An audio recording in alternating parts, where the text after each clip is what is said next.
Dr. Murphy is the H.E. Robbins Professor of Statistics, Professor of Psychiatry, and Research Professor in the Institute for Social Research at the University of Michigan in Ann Arbor.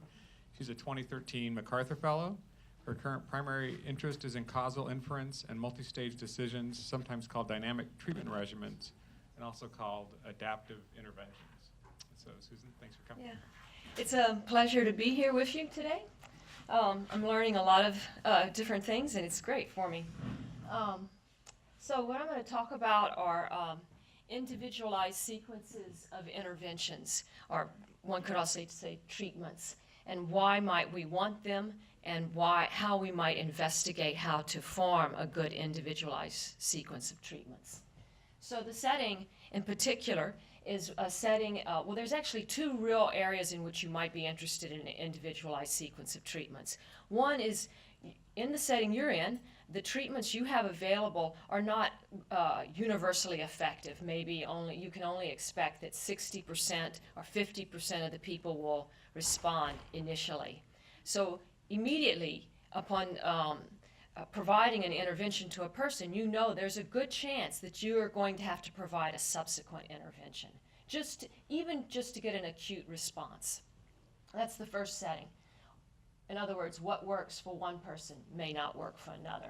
So again, you have to look at a sequence of treatments. The other setting in which we have to look at sequencing of treatments is when we're thinking about helping someone with a chronic disorder. And in that setting, often what works now may stop working. It may stop working for biological reasons. It could also stop working because the burden of adhering to the intervention is very high, and the person loses engagement. They're no longer engaged. They're no longer motivated. In any case, we have to think about a sequence of interventions in order to help this person.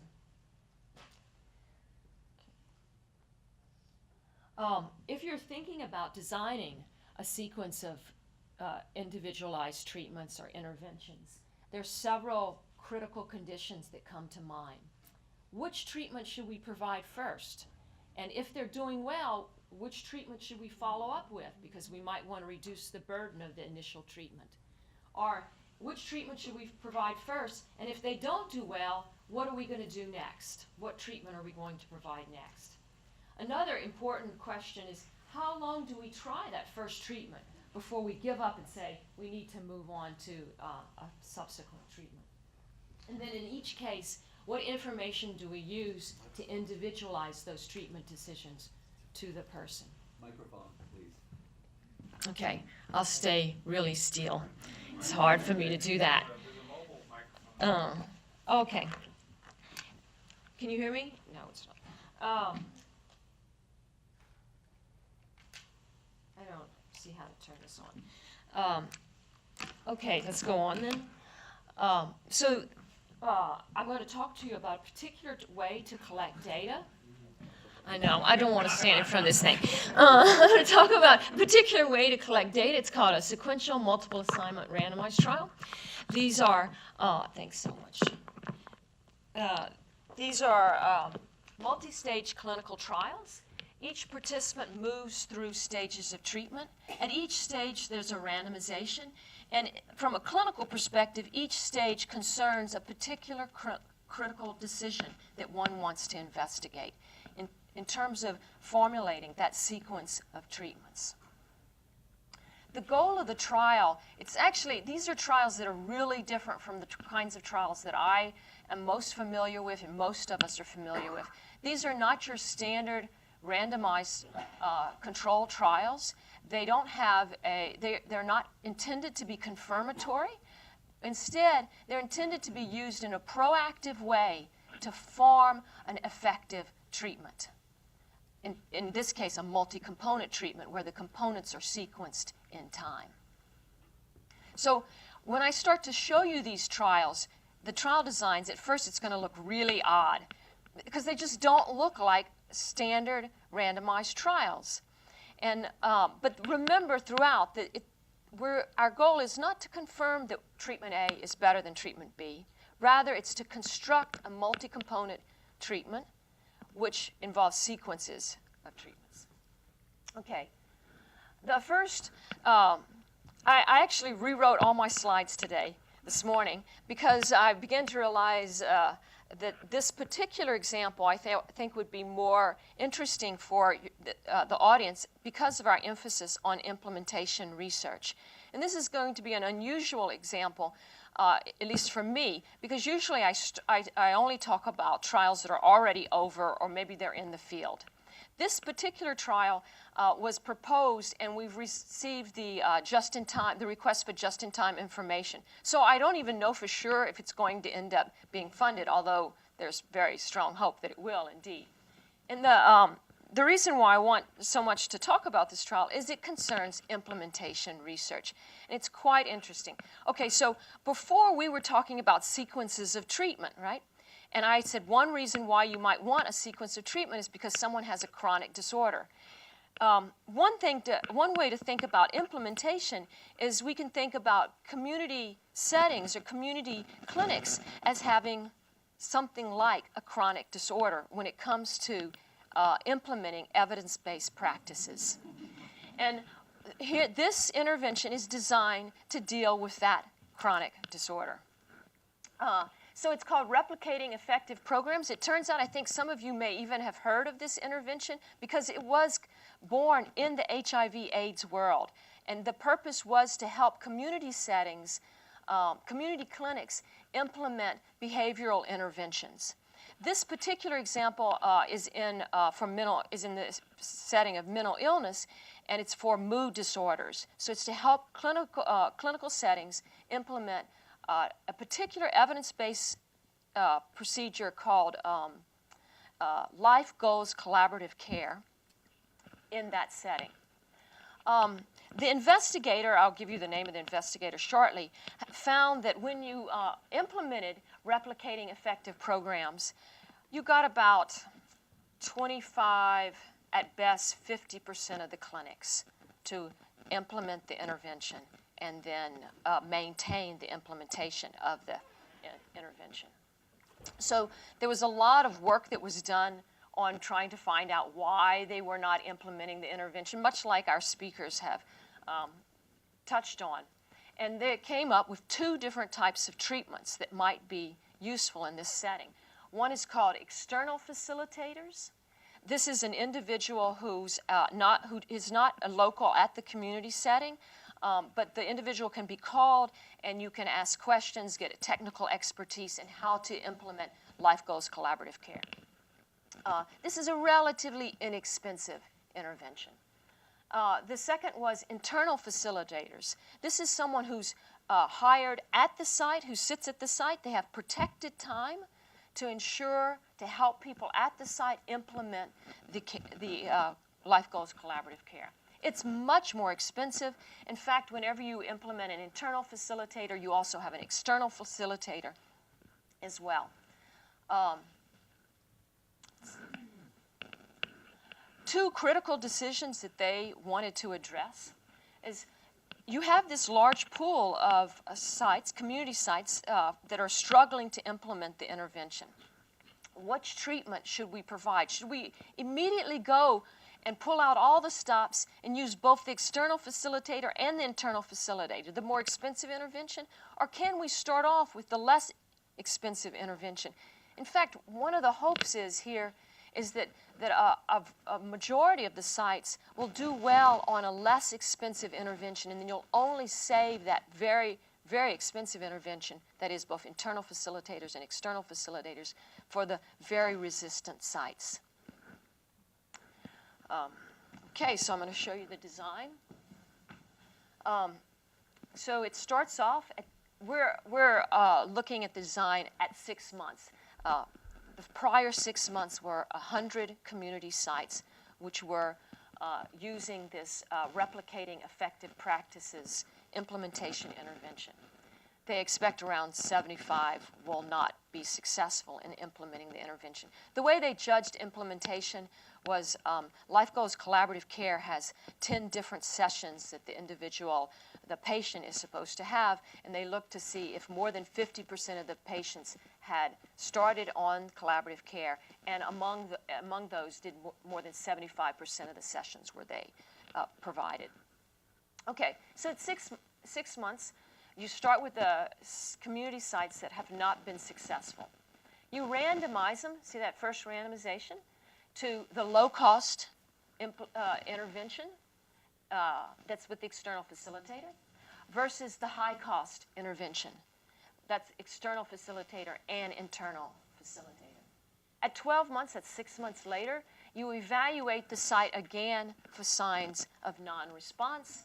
In this case, only these sites are, again, if they're not responding, they're re-randomized to either, it could be that if you just need more time with the external facilitator, eventually they'll be able to implement Life Goals Collaborative Care, or they're randomized to pull out all the stops, go for the most expensive option we have.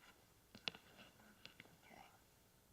How do you analyze data from a study like this? How do you even think about the kinds of analyses you might want to do? In fact, a lot of people, myself included, when I first started thinking about these studies, I was still in that mode of confirmatory randomized trial, and I would think, oh gosh, I have 5 arms here. This is impossible. This is a natural reaction. So I'm going to go through some of the, just pictorially, some of the comparisons that you could make in this setting. This is me drawing this morning. One particular question you could ask is, among the sites, the community sites that were not responding to REP the initial 6 months, I want to know, should I start off with just an external facilitator, or should I pull out all the stops and start out with the expensive intervention, both internal facilitators and external facilitators? In that case, you compare the green, everybody, all the sites that went down the green path to all the sites that went down the blue path. I should mention the outcome here is at the individual level. It's a measure of quality of life for the patients at the clinics. So it's a 2-arm comparison, very simple comparison. In this case, there was a longitudinal outcome that they were interested in. Another thing they were interested in was here's these sites, the sites that have been randomized twice, they're really struggling. Is it worthwhile then to go to the more expensive intervention, or would it have been okay just to keep trying the external facilitator? That's the green versus the blue. They're expecting between 10 to 14 sites in each of these cells. I forgot to mention there's around 20 patients per site. Another type of comparison that one could make is I want to compare, I'll just use REP plus the external facilitator, regardless of non-response, versus I'll just use everything, that is REP plus the external facilitator plus the internal facilitator, regardless of non-response. And I want to see which one of those is going to perform better. And in that case, again, it's a comparison of the green, all the sites that followed the green paths versus all the sites that followed the blue paths. What's really nice about all these comparisons is they're all randomized comparisons. They're all so they don't have the problems that people confront when they do observational studies dealing with non-adherence and so on. Okay, now I'm going to show you another study. This study is near and dear to my heart. It's in the field right now. It's at the patient level. This study received the best score and review that I've ever seen. And at first, it's going, yeah, wait, see what you think. Right, it seems really complicated. But it's a great study. And I'm going to explain to you why. Just like the other study, there's some real issues with cost and a lot of concern about how do you best help people as low a cost as possible. So this is a study involving drug-addicted pregnant women, and the goal is to provide an intervention that helps them stay off drugs long enough to give birth. That is, to prevent adverse neonatal outcomes. So it's a very high, the time scale is very narrow, it's very high pressure. You've got to get them off and keep them off just for that very short period of time so they can give birth. And there's this behavioral therapy called reinforcement-based treatment. It's extremely intensive. If we were going to go through the components, it would take me forever. There's like, I think, maybe 20 components to this intervention. The participants are going into the clinic almost every day. They're getting all kinds of different types of interventions because you're really trying to help them stay off the drugs so they can have the child. And it's very expensive. And there was a lot of, and they had tried out this intervention, reinforcement-based treatment, and it was effective. It helped a lot of the women stay off the drugs. Unfortunately, around 40% continued to still have problems and were continuing to use drugs. So the goal here was, how can we reduce the level, can we reduce the complexity or the burden of this treatment, and at the same time, can we preserve options, more expensive options for the people who are not doing better? So it had two goals on two opposite ends of the spectrum. Can we help people reduce burden? Is that possible? Make it a less expensive intervention, yet recognize that 40% of the people didn't respond to the prior implementation, so they may need even more. Okay, so what happens is the women come in.